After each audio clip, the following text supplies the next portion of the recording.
வணக்கம், இது உங்கள் தினக்கதிர். ஆளுநர் என் ரவி கலைஞர் பல்கலைக்கழக மசோதாவை உடனடி ஒப்புதலை வழங்குவதற்கு பதிலாக ஜனாதிபதியின் பரிசீலனைக்கு ஒதுக்கியுள்ளார். தமிழ்நாடு சட்டமன்றத்தால் நிறைவேற்றப்பட்ட இந்த மசோதா முன்னாள் முதல்வர் கருணாநிதியின் பெயரில் கும்பகோணத்தில் ஒரு புதிய பல்கலைக்கழகத்தை நிறுவ முயல்கிறது. தற்போதைய முதல்வர் வேந்தராக நியமிக்கப்படுகிறார். ஆளுநரின் இந்த நடவடிக்கை பல்கலைக்கழகத்தை உருவாக்குவதை தாமதப்படுத்தும் என்று எதிர்பார்க்கப்படுகிறது.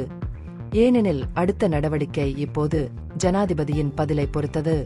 உயர்கல்வித்துறையின் மூத்த அதிகாரி ஒருவர் தாமதம் குறித்து கவலை தெரிவித்தார். ஆளுநரின் ஒப்புதல் இல்லாதது பல்கலைக்கழகத்தின் தொடக்க விழாவை தடுத்து நிறுத்தியுள்ளது என்று குறிப்பிட்டார். ஏப்ரல் மாதம் சட்டமன்றத்தில் அறிமுகப்படுத்தப்பட்ட இந்த மசோதா முதலமைச்சரை வேந்தராகவும் உயர்கல்வி அமைச்சரை துணை வேந்தராகவும் முன்மொழிந்தது. 2025-26 கல்வியாண்டில் பல்கலைக்கழகத்தை தொடங்க அரசாங்கம் திட்டமிட்டிருந்தாலும் தாமதம் இந்த திட்டங்களை சீர்குலைத்துள்ளது. முதலமைச்சர் ஸ்டாலினும் உயர்கல்வி அமைச்சர் கோவி செழியனும் விரக்தியை வெளிப்படுத்தியுள்ளனர்.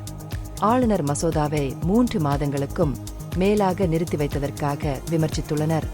உயர்கல்வி விஷயங்களில் ஆளுநர் அதிகாரங்கள் தொடர்பான சமீபத்திய சட்ட முன்னேற்றங்களுக்கு இந்த தாமதம் முரணாக இருப்பதால் மாநில அரசு மீண்டும் உச்ச நீதிமன்றத்தை அணுகக்கூடும் என்று அவர்கள் சுட்டிக்காட்டினர்.